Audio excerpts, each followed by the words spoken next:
नमस्कार, मी सुवर्णा जोशी. महाराष्ट्राची खबरबात या बुलेटिनमध्ये आपल्या सगळ्यांचं स्वागत. सुरुवातीला एक महत्त्वाची बातमी आपण बघणार आहोत. इगतपुरीमध्ये अंमली पदार्थांसह काहींना ताब्यात घेण्यात आलेलं होतं, त्याविषयीची बातमी आपण बघणार आहोत. त्याचे अपडेट्स आपण घेणार आहोत. मात्र त्याआधी आपण ट्विटरवर सध्या जो काही वाद सुरू आहे, जी वादाची मालिका सुरू आहे, त्याच्याविषयी बोलणार आहोत. ट्विटर वादाची मालिका काही केल्या संपण्याचं नाव घेत नाहीये. आता ट्विटरनं पुन्हा एकदा भारताचा चुकीचा नकाशा दाखवल्यानं एका नव्या वादाला तोंड फुटण्याची शक्यता आहे. ट्विटरनं आपल्या वेबसाईटवर जगाचा नकाशा जारी केलाय. त्यामध्ये भारताच्या नकाशात ट्विटरनं जम्मू काश्मीर आणि लडाख वेगवेगळे देश दाखवलेत आणि ट्विटरची चूक अनेक नेटिझन्सनी समोर आणलेली आहे. मागच्या वर्षीही ट्विटरनं भारताच्या नकाशासोबत छेडछाड केलेली होती. याआधी लेहला केंद्रशासित प्रदेश दाखवला होता, लडाखच्या ऐवजी जम्मू काश्मीरचा भाग दाखवला होता. त्या प्रकरणी सरकारनं ट्विटरला नोटीसही जारी केलेली होती. त्यामुळे आता ट्विटर विरुद्ध केंद्र हा वाद कधी मिटणार हे बघावं लागणार आहे.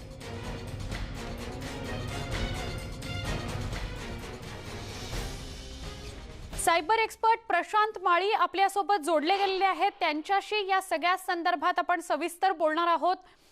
प्रशांतजी, आत्ता जो काही प्रकार समोर आलाय, म्हणजे या आधी सुद्धा असा प्रकार घडला होता, मात्र आत्ता जो काही प्रकार समोर आलाय, नकाशामध्ये छेडछाड करून जे दाखवण्यात आलेलं आहे, याच्याविषयी सुरुवातीला तुम्ही काय सांगाल? हा जो मॅप आहे, या मॅप मध्ये जे चुका करत आहेत, हे कंटिन्युअसली चुका करत आहेत.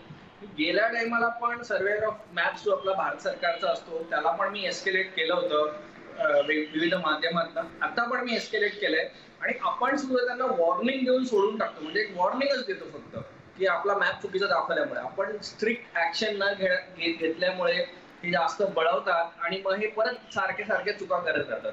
आणि ट्विटरला तर मला वाटते भारत आणि भारत सरकार विरुद्ध काहीतरी त्यांनी भांडण करायचं असंच ठरवलं दिसतंय. कारण त्यांनी अजून एक चूक केली आहे. 4C प्रमाणे भारतीय चीफ ग्रीव्हन्स ऑफिसर नेमायचा असतो, तर त्यांनी कॅलिफोर्निया स्टेट एका माणसाला ग्रीव्हन्स ऑफिसर म्हणून नेमलंय भारताचं. ते पण 4C उल्लंघन आहे. तर हे सुद्धा ट्विटर आपल्याशी असं करत आहे. त्यामुळे काहीतरी ट्विटरचं आणि भारत सरकारचं सिरियस इश्यू आहे असं मला वाटायला लागलेलं आहे. नक्की. पण प्रशांतजी, आपण आता या नकाशातल्या चुकीविषयी जर बोलायचं झालं तर जाणीवपूर्वक केलेली ही चूक आहे असं आपल्याला वाटतं का? माहितीच नसते किंवा कमी माहिती असते किंवा चुकीच्या माहितीच्या आधारावर अशा प्रकारे नकाशा जारी केला जातो, असं काही घडलेलं आहे? नेमकं काय वाटतं? अशा प्रकारच्या भेटीगाठी ज्या आहेत त्या आपण सत्ता स्थापनेच्या वेळेला पाहिलेल्या आहे. आपण काल पवार साहेबांचं म्हणणं ऐकलंय की हे सरकार पूर्णपणे 5 वर्षाचाच कालखंड पूर्ण करेल आणि उद्धव ठाकरे उत्तम काम करत आहेत. त्यांच्या नेतृत्वाखालीच महाराष्ट्र सरकार चालणार. नाही, आपल्या भेटीगाठी अशाच प्रकार. संजय राऊतांची ही प्रतिक्रिया आपण बघत होतो. आपला विषय आजचा, ज्याच्या विषयी आपण बोलूया, आपण मुख्यमंत्र्यांसोबतची राऊतांची बैठक, त्यानंतरची ही प्रतिक्रिया आहे. राऊतांची मुख्यमंत्र्यांसोबतची बैठक संपलेली आहे आणि त्यानंतर राऊत बाहेर पडले तेव्हा त्यांनी प्रसारमाध्यमांना प्रतिक्रिया दिली आहे. संजय राऊतांची प्रतिक्रिया. संजय राऊत आपल्याला दृश्यांमध्ये दिसत आहेत. संजय राऊतांची आणि मुख्यमंत्र्यांची बैठक, भेट संपलेली आहे आणि त्यानंतर संजय राऊत जेव्हा बाहेर पडत होते तेव्हा त्यांनी प्रतिक्रिया दिलेली आहे. अर्थात या भेटीमध्ये काय चर्चा झाली किंवा कोणकोणत्या मुद्द्यांवर चर्चा झाली, विषय काय होता, नेमका या भेटीमागचा उद्देश काय होता, या सगळ्या विषयीचे अपडेट्स आपल्याला कळतील.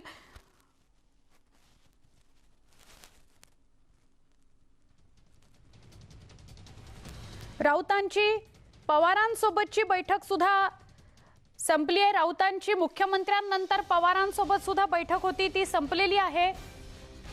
पवारांसोबत काय बैठक झाली हे सुद्धा बघणं महत्त्वाचं आहे.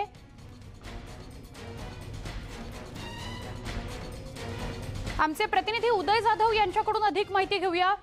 उदय, ही जी संजय राऊतांची बैठक होती, पवारांसोबत चर्चा झाली, त्याच्यामध्ये काय विशेष होतं आणि मुख्यमंत्री उद्धव ठाकरे यांची वर्षा निवासस्थानी शिवसेना नेते संजय राऊत यांनी भेट घेतली, या दोन्ही भेटींविषयी काय अपडेट? सुवर्ण, साधारणतः 25 मिनिटं ही भेट झालेली आहे. शिवसेना नेते संजय राऊत यांची राष्ट्रवादी काँग्रेसचे अध्यक्ष शरद पवार यांची सिल्वर ओक इथल्या निवासस्थानी ही भेट झालेली आहे. नुकतेच संजय राऊत हे सिल्वर ओक इथून बाहेर पडलेले आहे. बाहेर पडत असताना त्यांनी माध्यमांना एवढीच प्रतिक्रिया दिलेली आहे, ही माझी वैयक्तिक भेट होती, काही राजकीय चर्चा नव्हती असं त्यांनी सांगितलेलं आहे. मात्र वर्षा निवासस्थानी मुख्यमंत्री उद्धव ठाकरे यांची भेट घेतल्यानंतर जेव्हा शिवसेना नेते संजय राऊत यांनी सविस्तर माहिती दिली प्रसारमाध्यमांना की गेले काही दिवस जोर बैठका जरी सुरू असल्या आणि त्यातून कुठलाही तर्क जर प्रसारमाध्यमात काढत असेल तो पूर्णपणे चुकीचा आहे. कुठल्याही प्रकारची संभ्रम अवस्था ही महाविकास आघाडीतल्या कुठल्याही पक्षांमध्ये नाहीये. आमच्या तिघांचं मिळून एक स्वबळाचं सरकार आहे असं त्यांनी सांगितलेलं आहे आणि कुठलीही या महाविकास आघाडी सरकारला कुठलाही अडचण येणार नाही 5 वर्ष पूर्ण करण्यासाठी. मात्र जेव्हा हे नेते एक सांगत असतात प्रत्यक्षात आणि एकीकडे प्रत्यक्ष घडामोडी ज्या आहेत त्या वेगवेगळ्या घडताना दिसत आहेत. स्वतः शिवसेना नेते संजय राऊत हे गेल्या 2 आठवड्यांमध्ये दिल्लीमध्ये देखील ते राष्ट्रवादी काँग्रेसचे अध्यक्ष शरद पवार यांची त्यांनी भेट घेतलेली आहे. त्यानंतर शरद पवारांचा संदेश घेऊन स्वतः शिवसेना नेते संजय राऊत हे मातोश्रीवरती आले होते. तिथे ते मी मुख्यमंत्र्यांना नाही तर शिवसेना पक्षप्रमुख म्हणून उद्धव ठाकरे यांना भेटायला आलो आहे असं त्यांनी स्पष्टपणे सांगितलं होतं. एकूणच ही चर्चा जी आहे ती पूर्णपणे राजकीय होती असं देखील त्यांनी स्पष्टपणे सांगितलेलं आहे.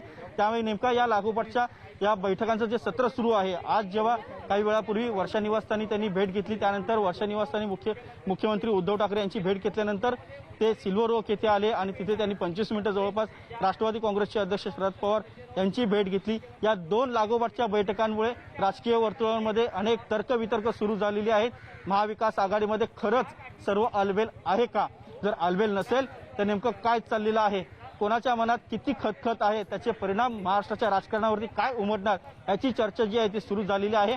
भले राष्ट्रवादी काँग्रेसचे अध्यक्ष यांनी कालच ठामपणे सांगितलं आहे की हे सरकार पूर्णपणे 5 वर्षाचा कालावधी पूर्ण करेल. मात्र शरद पवार यांचं जे काय आपण राजकारण पाहतो त्यानुसार शरद पवार सांगतात एक आणि त्याचं होतं वेगळं. ही जी का आतापर्यंतचा अनुभव आहे तो सगळ्यांना माहिती आहे. त्याचबरोबर स्वतः शिवसेना नेते संजय राऊत हे राष्ट्रवादी काँग्रेस आणि शिवसेना या 2 पक्षांमधले अतिशय महत्त्वाचे असे दुवा आहेत. या दोन्ही पक्षांना जोडणारा एक सेतू बनावा लागेल शिवसेना नेते संजय राऊत यांना. त्यांना आता पुन्हा एकदा ही भूमिका वठवावी लागते का? गेल्या वर्षी आपण 2019ला जेव्हा पाहिलं की सत्ता संघर्ष जो काय महाराष्ट्राच्या राजकारणाने अनुभवला होता त्यावेळेला शिवसेना नेते संजय राऊत ही अतिशय महत्त्वाची कडी होती.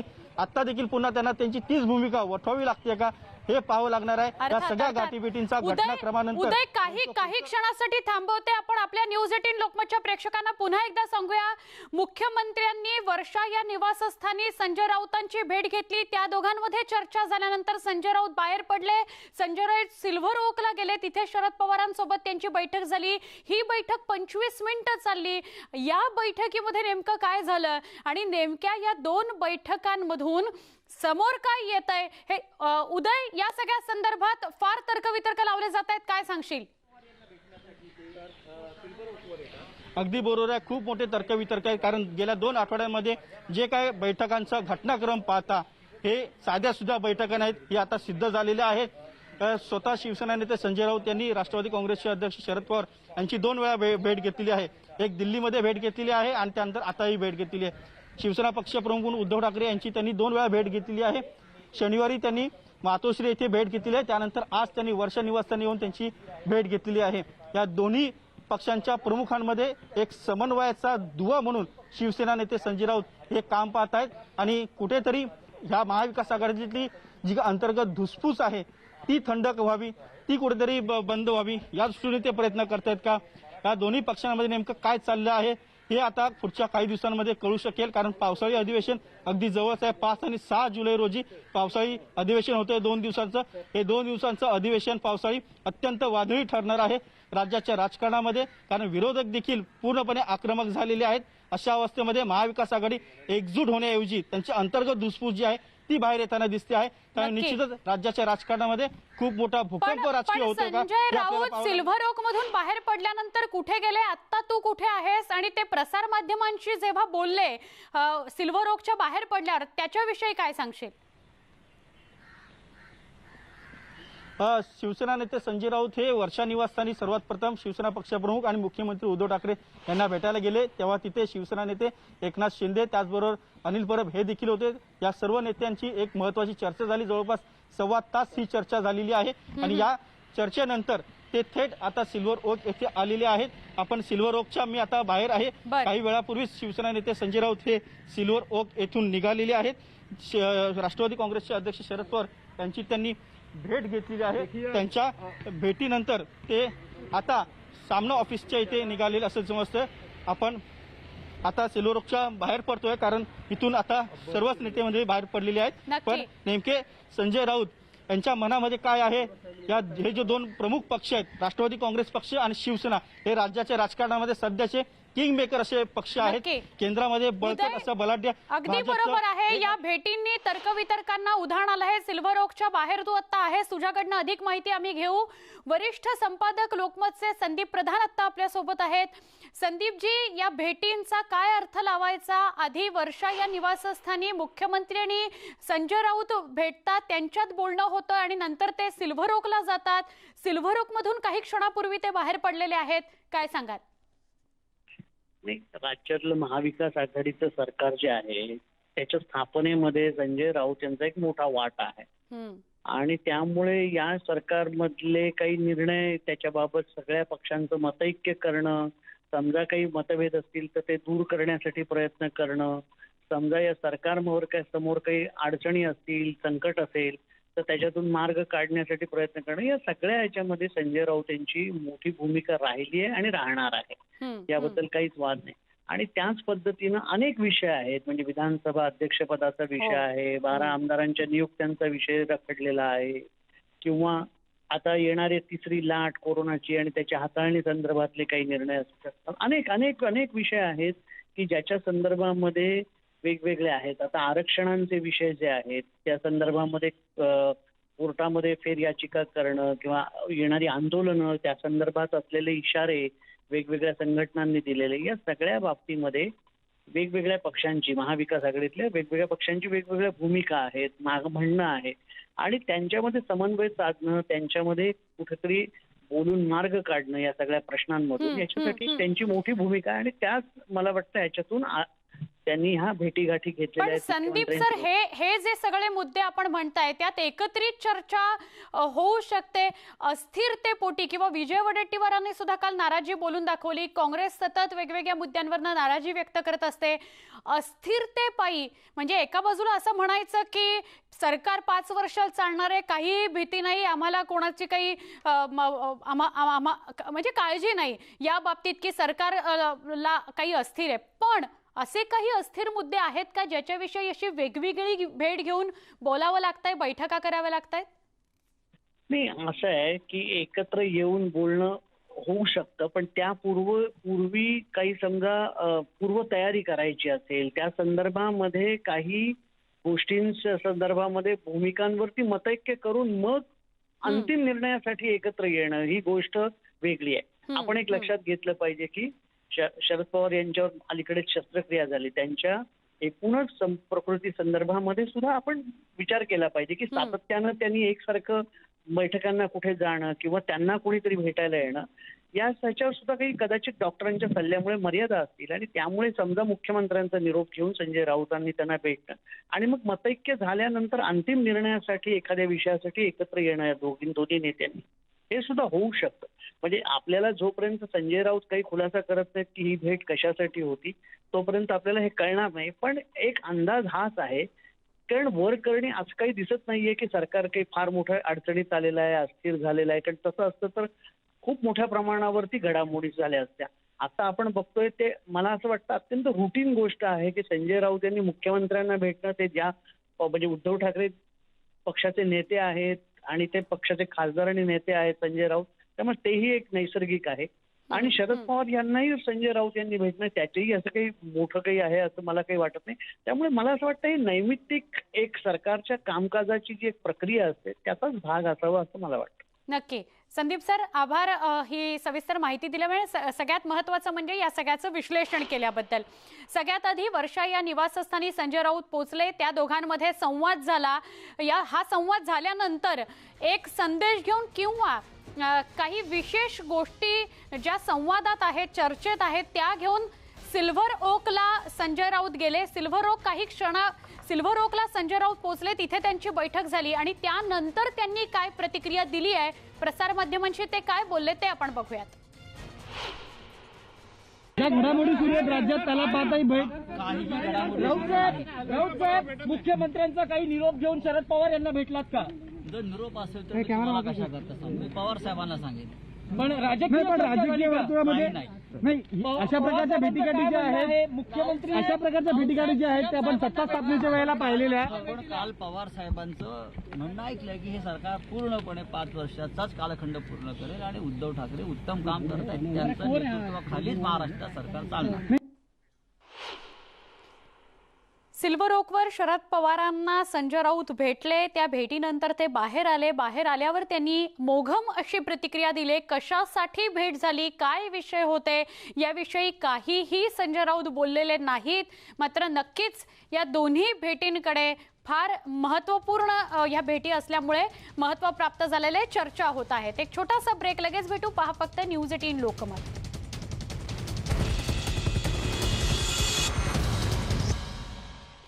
ट्विटरवर सुरू असलेल्या नव्या वादाविषयी पुन्हा एकदा बोलणार आहोत. ट्विटरनं पुन्हा एकदा भारताचा चुकीचा नकाशा दाखवलाय, त्यामुळे नव्या वादाला तोंड फुटलेलं आहे. आपल्या वेबसाईटवर जगाचा नकाशा ट्विटरनं जो जारी केलाय त्यामध्ये भारताच्या नकाशात ट्विटरनं जम्मू काश्मीर आणि लडाख वेगवेगळे देश असल्याचं दाखवलेलं आहे. या सगळ्याविषयी सायबर एक्सपर्ट प्रशांत माळी सर आपल्यासोबत आहेत. प्रशांत सर, क्षमा करा, मगाशी आपल्याला थांबवावं लागलं होतं. आपण महत्त्वपूर्ण माहिती देत होतात किंवा आपण या सगळ्याविषयी बोलत होतो. सर, प्रश्न हाच आहे की जाणीवपूर्वक ट्विटरनं असं करणं किंवा माहिती नसणं, चुकीच्या माहितीच्या आधारे असा नकाशा जारी करणं, यातली कुठली शक्यता वाटते आपल्याला?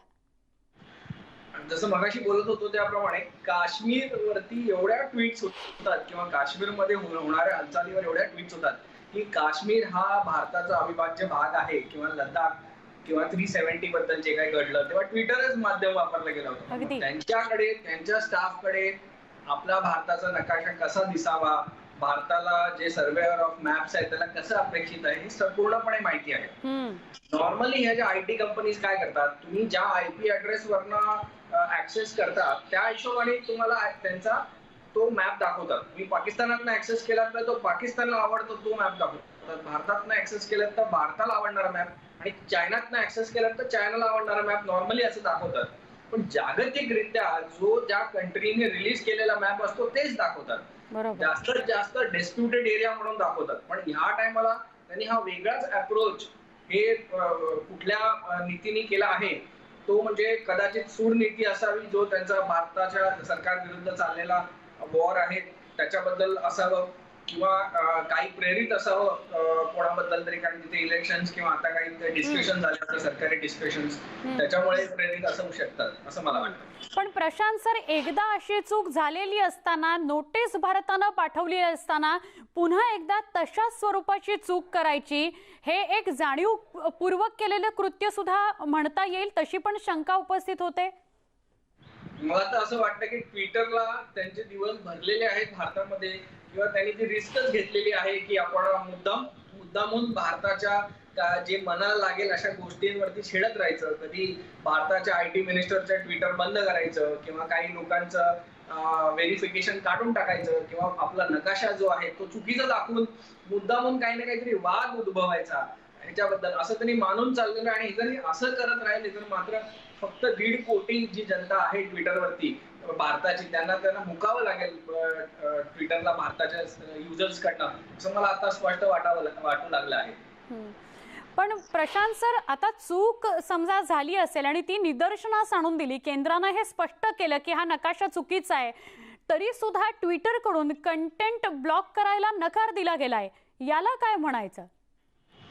भारताच्या कायद्याप्रमाणे जर कोणी मॅप चुकीचा दाखवला किंवा मॅप मध्ये जाणीवपूर्वक काही चुका केल्या. आता तर हे जाणीवपूर्वक म्हणावं लागेल, कारण आपण आधी पण चुका करून आपण नोटीस दिलेली आहे. आणि भारत काही छोटा देश नाहीये की त्याला कोणाला त्याचा नकाशा माहित नसेल. तर त्याच्यावर क्रिमिनल ऍक्शन होऊ शकते.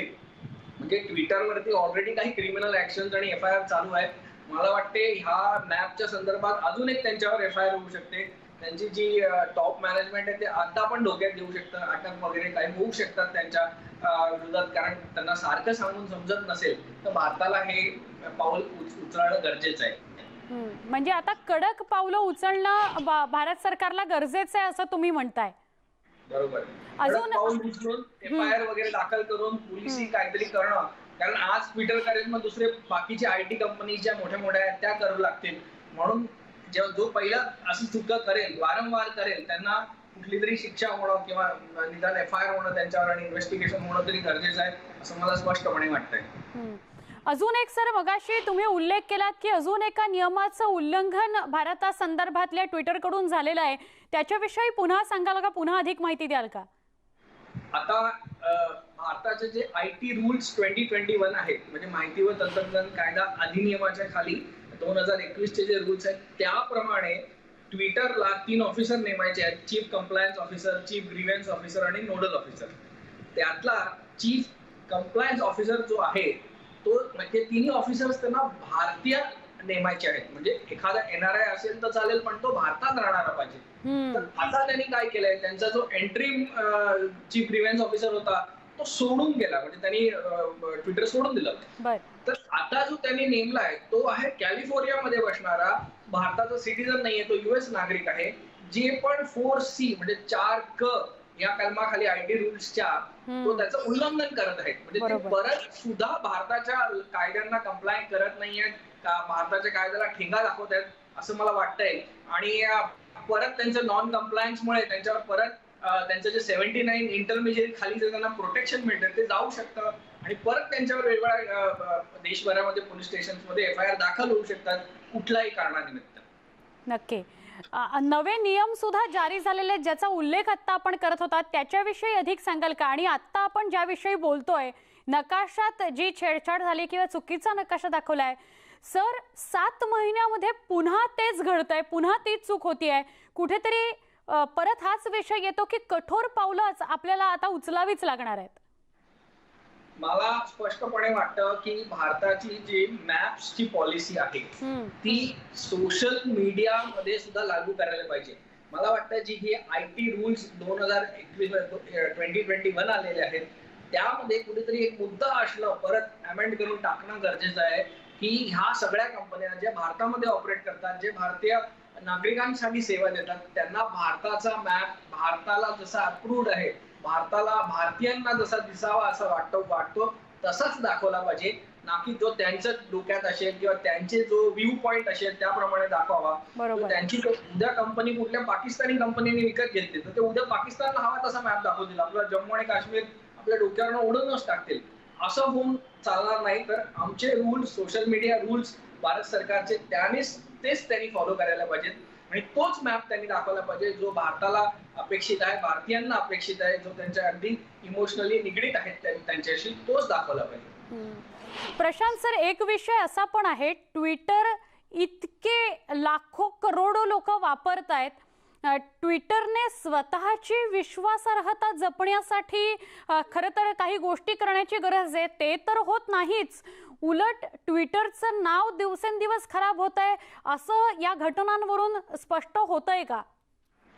भारतीयांच्या मनामध्ये ट्विटरचं जे स्थान होतं आधी, जे काय त्यांचं असं म्हणणं आहे की आम्ही तुमचा फ्री स्पीच जपतो, म्हणजे तुम्हाला जे काय तुमचे मुक्त विचार मांडता येऊ शकतात वगैरे ते आम्ही जपतो, तुमची प्रायव्हसी, गोपनीयता आम्ही जपतो वगैरे वगैरे. जे त्यांची काय आधीची जी काही आर्ग्युमेंट्स होते ते आता खाली पडताना दिसत आहेत.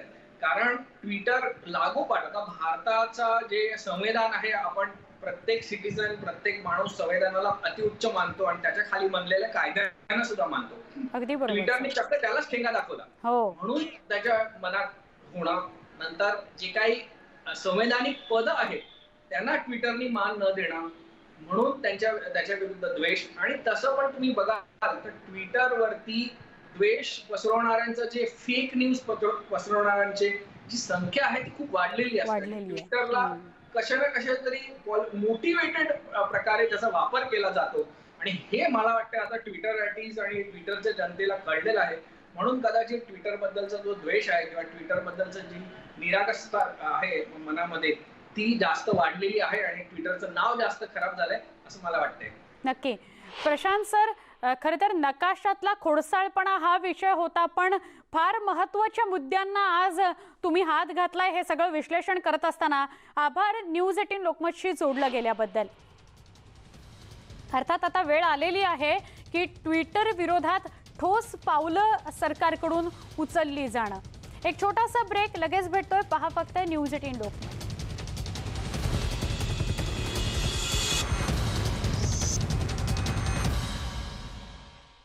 महाराष्ट्राची खबरबातमध्ये पुन्हा एकदा स्वागत. कोरोनाच्या तिसऱ्या लाटेचा धोका वर्तवला जात असताना मुंबईकरांकरता सगळ्यात मोठी गुड न्यूज आहे. मुंबईत 50%पेक्षा अधिक लहान मुलांमध्ये अँटीबॉडीज आढळलेल्या आहेत. मुंबई महापालिकेने केलेल्या तिसऱ्या सेरो सर्वेक्षणामध्ये हा दिलासा मिळालाय. महापालिकेने केलेल्या तिसऱ्या सेरो सर्व्हेमध्ये 50%पेक्षा अधिक लहान मुलांमध्ये अँटीबॉडीज आढळलेल्या आहेत. तिसऱ्या लाटेमध्ये कोरोनाचा सर्वाधिक संसर्ग लहान मुलांमध्ये होणार असल्याचं भाकीत वर्तवण्यात येत आहे. या पार्श्वभूमीवर मुंबईकरांना मोठा दिलासा मिळालेला आहे. 50% मुलांमध्ये अँटीबॉडीज मिळाल्या असल्याकारणाने त्यांना पुन्हा कोरोना होण्याची भीती नाही आणि त्यामुळे हा दिलासा व्यक्त केला जातोय. 1 एप्रिल ते 15 जून या दरम्यान मुंबईच्या 24 वॉर्डामध्ये आपण साधारणतः प्रत्येक वॉर्डामध्ये 100 याप्रमाणे 2400 आपल्याला सॅम्पल कलेक्ट करायचे होते. त्यापैकी 2175 सॅम्पल आपण कलेक्ट करू शकलो. त्याचं आपण सर्वेक्षण केलं, सिरो सर्वे केला, टेस्टिंग केलं. यामध्ये आपल्याला असं आढळून आलं की सर्वसाधारणपणे 51% जास्त बालकामध्ये अँटीबॉडीज म्हणजे प्रतिजैविके ही स्थापित झालेली आहेत आणि ही स्थापित झाल्यामुळे त्यांना म्हणजे तिसऱ्या लाटेमध्ये असं सांगण्यात येत होतं की बालकांचं प्रमाण जास्त असेल बाधितामध्ये, तर ते प्रमाण कमी होण्यासाठी याची निश्चितपणे मदत होईल. आमच्या प्रतिनिधी प्रणाली कापसे आपल्या सोबत आहेत, त्यांच्याशी बोलूया. प्रणाली, एका अर्थी ही खरंच दिलासादायक बातमी आहे की 50% मुलांमध्ये जर अँटीबॉडीज सापडल्या असतील तर पुन्हा त्यांना कोरोना होण्याची भीती नाही, तिसऱ्या लाटेची भीती नाही, निदान 50% मुलांना तरी, असं म्हणायचं? अगदी खरं आहे. त्यामध्ये मुंबई महापालिकेचं असं म्हणणं आहे की जरी या मुलांना ज्यांच्यामध्ये अँटीबॉडी आहेत या मुलांना जरी कोरोना झाला तरीही तो तितका मोठ्या स्वरूप धारण करणार नाही किंवा या मुलांना ऑक्सिजन किंवा व्हेंटिलेटरची गरज पडणार नाही. त्यामुळे नक्कीच मुंबई महानगरपालिकेसाठी आणि त्याहीपेक्षा मुंबईत राहणाऱ्या पालकांसाठी ही आनंदाची बातमी म्हणावी लागेल की एकूण जे सर्वेक्षण झालेलं आहे जवळपास 2100 मुलांचं चा डेटा जो आहे तो याच्यामध्ये मिळालेला आहे.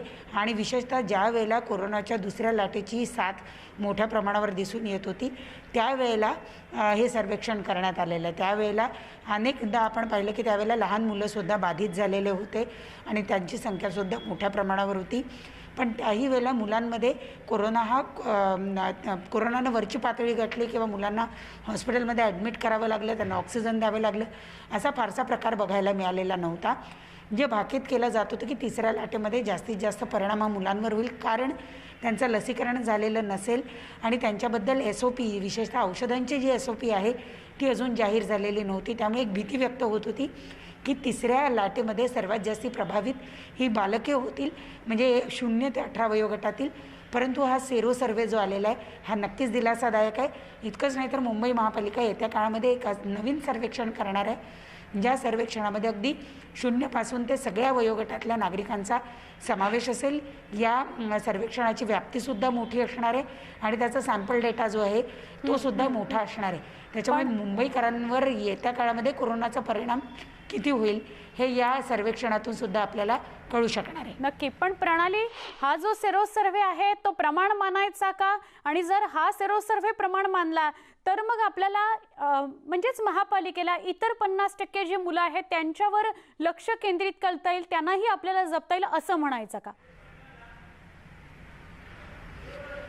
सुवर्ण मुंबई महानगरपालिकेचे अतिरिक्त महापालिका आयुक्त सुरेश काकाणी यांनी थोड्याच वेळापूर्वी पत्रकारांशी जेव्हा संवाद साधला त्यावेळेला हा प्रश्न आम्हीसुद्धा त्यांना विचारला, तेव्हा त्यांनी हे स्पष्ट केलेलं आहे की हा सॅम्पल सर्वे, जरी हा सॅम्पल सर्वे असला तरीही हा पूर्णपणे प्रमाण आम्ही जरी मानत असलो तरीसुद्धा दुसरीकडे आम्ही दुसरी बाजूसुद्धा भक्कम ठेवलेली आहे. तिसऱ्या लाटेमध्ये जर लहान मुलांवर परिणाम झालाच तर त्याच्यासाठीची संपूर्ण तयारी जी आहे ती आम्ही करून ठेवलेली. आपल्याला माहिती आहे की मुंबई महापालिकेच्या हद्दीत येणारे सगळे नवीन कोरोना सेंटर जे आहे त्याच्यामध्ये लहान मुलांसाठी एक वेगळं युनिट तयार करण्यात आलं आहे. इतकंच नाही तर जे जुने कोविड सेंटर आहे त्या कोविड सेंटरमध्ये सुद्धा प्रत्येकी 100 बेड अशा पद्धतीने राखीव लहान मुलांसाठी ठेवण्यात आलं आहे. इतकंच नाही तर जे मॅटर्निटी होम आहेत किंवा लहान मुलांची जी रुग्णालय, या रुग्णालयांमध्ये सुद्धा मुंबई महापालिकेनं स्वतःच्या ताब्यात घेऊन त्या ठिकाणी सुद्धा मुलांना जर कोरोनाची लागण झाली तर त्यासाठीच्या सगळ्या उपाययोजना सुरू ठेवलेल्या आहे. इतकंच नाही तर लहान मुलांसाठीचे व्हेंटिलेटर असतील, ऑक्सिजन मास्क असतील, बेड असतील, याची सुद्धा खरेदी मुंबई महानगरपालिकेनं कुणाकडून करून ठेवायचे याची आखणी करून ठेवलेली आहे. नक्की. प्रणाली, मी विनंती करेन आपण अशा सोबत राहा. डॉक्टर आरती किणीकर सदस्य आहेत महाराष्ट्र टास्क फोर्सच्या, त्याही आपल्यासोबत जोडल्या गेलेल्या आहेत. डॉक्टर आरती, सेरो सर्व्हे जो आत्ता समोर येतोय किंवा काकाणी यांनी ज्याविषयी माहिती दिली तो सेरो सर्व्हे प्रमाण मानता येईल का? जर तो प्रमाण मानला तर 50% मुलांमध्ये अँटीबॉडीज आढळत आहेत. ही फार मोठी बातमी आहे, दिलासादायक बातमी आहे. नमस्कार. हे आपण जेव्हा सिरो सर्वेलन्स करतो तर त्याच्यामध्ये जे आपल्याला दिसून येतं ते ऍक्च्युली थोडं डिटेलमध्ये कुठल्या अँटीबॉडीज आहेत ते बघायला लागतं आपल्याला. आणि त्याचबरोबर 50% मुलांमध्ये जरी अँटीबॉडीज असतील तरी थोडंसं असं गाफील राहून चालणार नाहीये. आपल्या ज्या नॉर्मल ज्या प्रिकॉशनरी हे असतात मेसेजेस ते पाळले पाहिजेत, ज्याच्यामध्ये आपला मोठ्या माणसांनी मास्क लावणं, हँड वॉशिंग आणि डिस्टन्स, आणि त्याचबरोबर आता अनलॉक झालेलं असल्याने त्यामुळे जे लोक आपल्याला दिसत आहेत तर त्यांनी जेव्हा घरात येतात त्यावेळेस त्यांनी सगळ्या काळजी घेतल्या पाहिजेत. आपण हे जे सर्वे करतो हे एपिडेमिओलॉजिकल कारणांसाठी असतात, पण त्याचं आपण किती महत्व घ्यायचं आणि त्याच्यामुळे मुलांना काहीच त्रास होणार नाही, तर हे जे म्हणणं आहे ते जरा थोडंसं आपल्याला बाजूला ठेवायला लागेल. आणि त्याचबरोबर हे केलं पाहिजे का हे प्रश्नचिन्ह आहे. कारण त्याच्याने मला डॉक्टर आरती तोच मुद्दा विचारायचा होता की सेरो सर्व्हे मुळात का केले जातात आणि फक्त 10,000 मुलांवर जर सर्वेक्षण केलं जात असेल तर ते पूर्ण मुंबई पुरतं किंवा राज्यापुरतं प्रमाण धरता येतं का? एपिडेमिओलॉजिकली बघितलं तर ते पकडता येत नाही, कारण प्रत्येक एरिया जी आहे मग ती मुंबईतली असू दे किंवा महाराष्ट्रातली, तिथे आधी एक्सपोजर किती झालेलं आहे मुलांवर त्याप्रमाणे हे अँटीबॉडीज डिटेक्ट होतात. त्याच्यामध्ये थोड्याशा टेक्निकल इश्यूज असतात की कुठले अँटीबॉडीज टेस्ट केलेत, कुठल्या टेस्ट मेथडनी केलेले आहेत आणि ते किती काळ राहणार आहेत. आणि मुख्य म्हणजे अँटीबॉडीज असणं म्हणजे प्रोटेक्शन आहे हे पण आपल्याला ग्राह्य धरता येणार नाही. त्यामुळे आपले जे नियम आहेत ते नियम पाळावे आणि फक्त सर्वेच्या मागे न राहता हे फक्त आपल्याला पब्लिक हेल्थच्या दृष्टीने आपल्याला किती प्रसार झाला होता इन्फेक्शनचा, त्यात आपल्याला माहिती आहे की मुलांना अँटीबॉडीज म्हणजे इन्फेक्शन्स पण माइल्ड किंवा मॉडरेट या माइल्डच जास्ती करून असतात. त्यामुळे अँटीबॉडीज प्रोटेक्टिव्ह असतील तर त्याला महत्व आहे, नाहीतर मग जास्ती त्याच्यावर हे करणं योग्य वाटत नाही असं मला म्हणायचं. डॉक्टर आरती, एकच शेवटचा प्रश्न फक्त, जरी 50% मुलांमध्ये अँटीबॉडीज आढळल्या याचा अर्थ थेट असा आहे का की त्यांना पुन्हा कोरोना होणार नाही किंवा जरी कोरोना झाला तरी त्याची दाहकता कमी असेल? असं अगदी ठामपणे म्हणता येणार नाही, कारण जेव्हा आपण बघतो इन्फेक्शन जर लाट आली तर त्याच्यामध्ये बरेच फॅक्टर्स आहेत की व्हायरस हा म्युटेट झालेला आहे का आणि त्या व्हायरसच्या अगेन्स्ट हे अँटीबॉडीज प्रोटेक्टिव्ह आहेत का, हा एक भाग आहे. आणि दुसरा जो आहे की हे जे प्रतिकार करतील इन्फेक्शनला हे अँटीबॉडीज, तर त्यांचे जे टायटर असतात ते महत्वाचे आहेत. नुसतं पॉझिटिव्ह निगेटिव्ह म्हणण्यापेक्षा की ते सिग्निफिकंट टायटर्स आहेत का की ज्याच्यामुळे येणाऱ्या इन्फेक्शनच्या अगेन्स्ट ते प्रोटेक्टिव्ह राहतील म्हणून. तर हा नुसता एक सर्वे म्हणून धरला जावा असं वाटतं आणि त्याच्यावरून मुलांना इन्फेक्शन होणार नाही, 50% मुलं प्रोटेक्टेड आहे, तर या भ्रमात आपण राहू नये असं वाटतं. आणि बाकीच्या ज्या काळज्या आहेत त्या जरूर घ्याव्या आणि त्यात हायलाईट करणं हेही महत्वाचं आहे. नक्की. खूप खूप धन्यवाद डॉक्टर आरती किणीकर. आपण न्यूज 18 लोकमतशी सविस्तर बोललात त्याबद्दल. प्रणाली आपल्यासोबत आहेतच. प्रणाली, मुंबई पुरता हा सेरो सर्व्हे मर्यादित होता का? आणि सगळ्यात महत्त्वाचं, हा सेरो सर्व्हे प्रमाण धरू नये पण काळजी तितकीच मुलांची घ्यावी असं डॉक्टर आरती किणीकर सांगतायत. याच्याविषयी डेल्टा प्लसच्या विषयी अनुषंगाने केलेला हा सर्वे आहे का हेही सांगाल प्रणाली?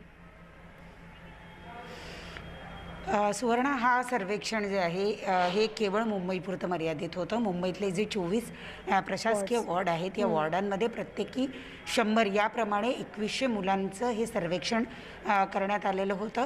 आणि त्यात असं आढळून आलं की 50% जी लहान मुलं आहेत त्यांच्यामध्ये अँटीबॉडी दिसून आलेल्या आहेत. ज्या पद्धतीने डॉक्टर आरती यांनी सांगितलं की ती अँटीबॉडी नेमक्या कुठल्या प्रकारच्या आहेत, म्हणजे त्या कोरोनाचा सामना करण्यासाठी असलेल्या अँटीबॉडी आहे की कोरोना होऊन गेला म्हणून तयार झालेला अँटीबॉडी आहे. या अँटीबॉडीचं विश्लेषण जे आहे ते या सर्वेक्षणामध्ये आम्हाला तरी म्हणजे प्रसारमाध्यमांना तरी देण्यात आलेलं नाही. ते महापालिकेकडे नक्कीच असावं आपण अशी अपेक्षा करूया. दुसरा महत्त्वाचा मुद्दा म्हणजे की हा दुसऱ्या लाटेच्या कालावधीमध्ये करण्यात आलेलं हे सर्वेक्षण आहे. त्यावेळेला डेल्टाचा प्रादुर्भाव किंवा डेल्टाचा विषय त्यावेळेला नव्हता, त्यामुळे त्याचा यामध्ये समावेश नाही. आणखी डेल्टाच्या बाबतीत मुंबई महापालिकेकडनं जी माहिती देण्यात आली त्यानुसार मुंबईत आणि ठाणे या परिसरामध्ये केवळ 2 व्यक्तींना डेल्टा आढळून आलेला होता. डेल्टाची उपचार पद्धती ह्या कोरोनासारखीच असल्यामुळं त्या सगळ्या प्रिकॉशन ज्या आहेत त्या या 2 रुग्णांच्या बाबतीतही घेण्यात आला. 2ही रुग्ण पूर्णपणे बरे झालेले आहे.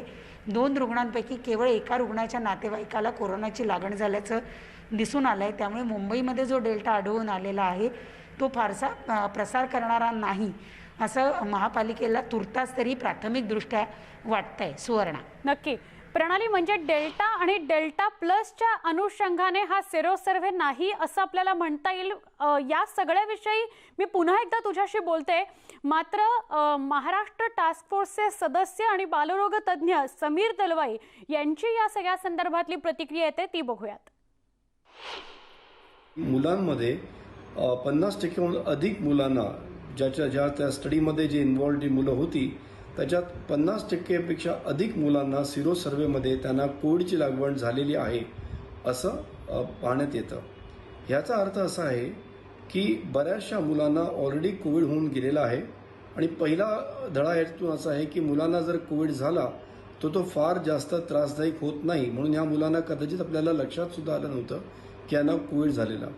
दुसरा मुद्दा असा आहे, हे जवळपास स्पष्ट झालेलं असल्यामुळे त्याला सुद्धा या सर्वेक्षणामध्ये ते मोजलं जाणार आहे. म्हणजे एखाद्या व्यक्तीला डेल्टा जरी झालेला असला तरीही त्याच्या आसपासच्या लोकांचं समजा जर सर्वेक्षण झालं किंवा ते त्या सर्वेक्षणामध्ये समाविष्ट झाले तर त्याची जी काही माहिती आहे ती पुढे येईलच. तुर्तास एवढं आपल्याला म्हणता येईल की मुंबई महानगरपालिका सज्ज झाले. त्यात मुंबई महानगरपालिकेनं आणखी एक नवीन गोष्ट केलेली आहे ती म्हणजे एक जिनो सिक्वेन्सिंग लॅब जी आहे ती आता मुंबईच्या कस्तुरबा रुग्णालयामध्ये सुरू केली जाणार आहे. त्याच्यासाठीचं एक महागडं संयंत्र जे आहे ते आणलं जातं. येत्या 2-4 दिवसात ते येणार आहे. याच्यापूर्वीपर्यंत जेव्हा म्युटंट बदलत होता किंवा एखादा नवीन प्रकार कोरोनाचा आढळत होता तर त्याचे सॅम्पल हे आपल्याला पुण्याला पाठवावं लागत होते आणि पुण्यावरनं रिपोर्ट येत होते आणि त्याला जरा कालावधी लागत होता.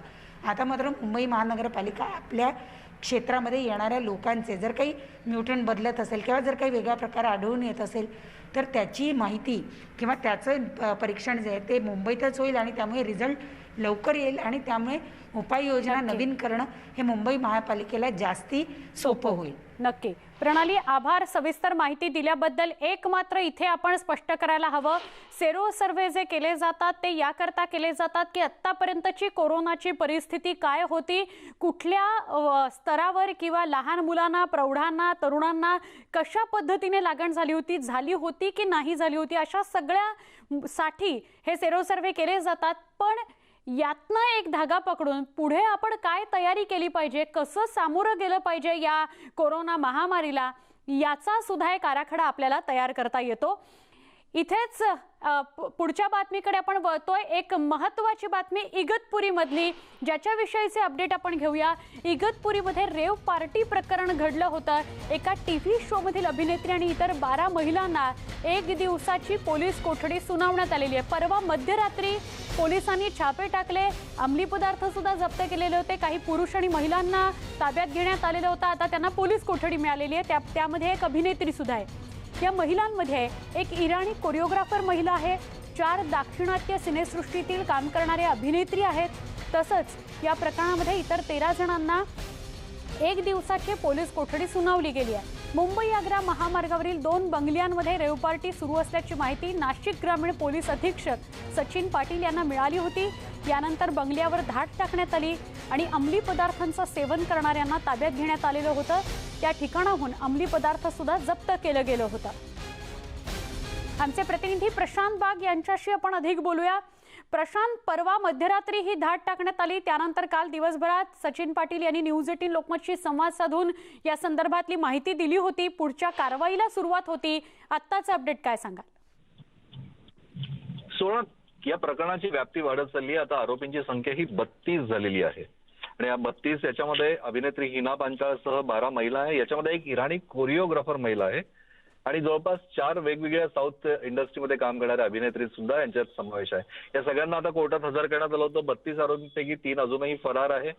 यातल्या हिना पांचाळसह महिलांना ज्या आहेत 25 आरोपींना, ज्यांच्यावर कोरोना नियम उल्लंघन, मद्यसेवन, तंबाखूजन्य पदार्थ असा प्रकारचे आरोप ठेवण्यात आले ना, 1 दिवसाची पोलीस कोठडी देण्यात आली आहे. तर 7 जणांना ड्रग्ज म्हणजे की कोकेन, चरस, गांजा जे रेड हँड त्या ठिकाणी सापडले होते, या सगळ्यांचीच मेडिकल झाली होती.